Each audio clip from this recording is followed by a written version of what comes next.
In 1603, England's most powerful ruler died with no husband and no direct heir after 44 years on the throne.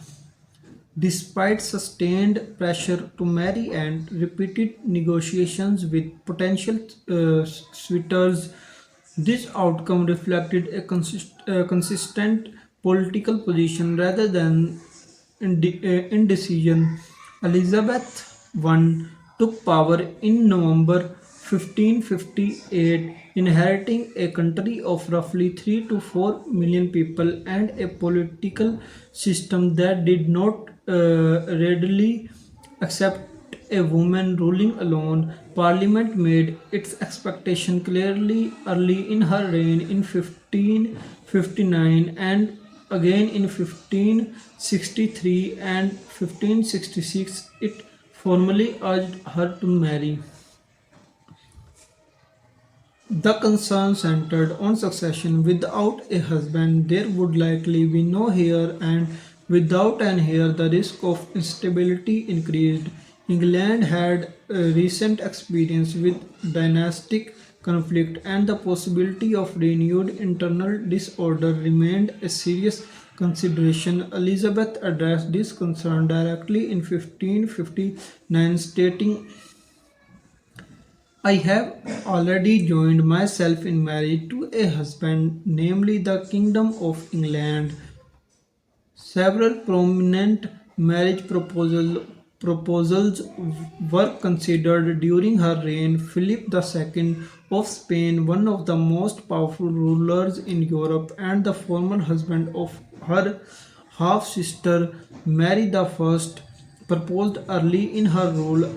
Acceptance would have aligned England closely with Spain, a leading Catholic power. Negotiations were opened but not concluded. Discussions with Archduke Charles of Austria continued across the 1560s and 1570s without resolution. Later, between 1579 and 1581, there were serious negotiations with Frankish Duke of Anjou. Elizabeth engaged personally in this courtship, corresponding with him and maintaining a visible diplomatic relationship. Despite these extended discussions, no agreement was finalized. Domestically, Robert Dudley remained a close associate and a possible candidate. However, in 1560, the death of his wife, Amy Rosalt, under suspicious circumstances, created a lasting controversy that undermined his position as a viable match. Each potential marriage carried significant political implications. A foreign husband risked external influence over English affairs. A domestic marriage risked internal divisions among competing factions. More broadly, marriage itself could reduce the Queen's independent authority, as husbands in similar positions often exercised substantial political power. Elizabeth maintained her autonomy by declining all proposals while continuing negotiations when it served diplomatic purposes. Marriage discussions became a tool for managing relationships with major European powers, including Catholic and Protestant states, by sustaining trust without commitment. She preserved flexibility in foreign policy and avoided binding alliances.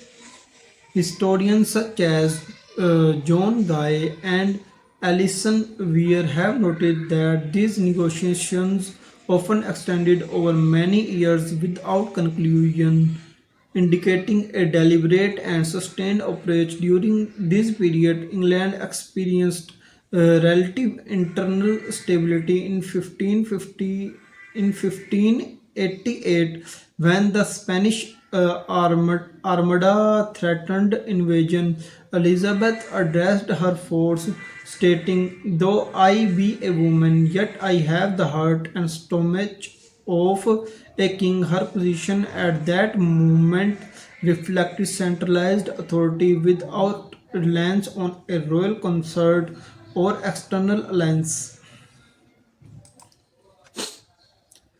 Alternative explanations for her decision not to marry have been proposed. Some interpretations emphasize personal factors, including the execution of her mother, Anne Boleyn, during Elizabeth's childhood. Others note the risk associated with childbirth in the 16th century when maternal mortality rates were high. Regardless of this consideration, the political effects of her decision remained consistent. Remaining unmarried avoided divided loyalties within the monarchy and limited opportunities for foreign influence through marriage. At the same time, is left the question of succession unsolved for much of her reign. Upon her death in 1603, the crown passed to James VI of Scotland, who became James I of England, uniting the two kingdoms under a single monarch without a foreign consort having entered English rule through marriage.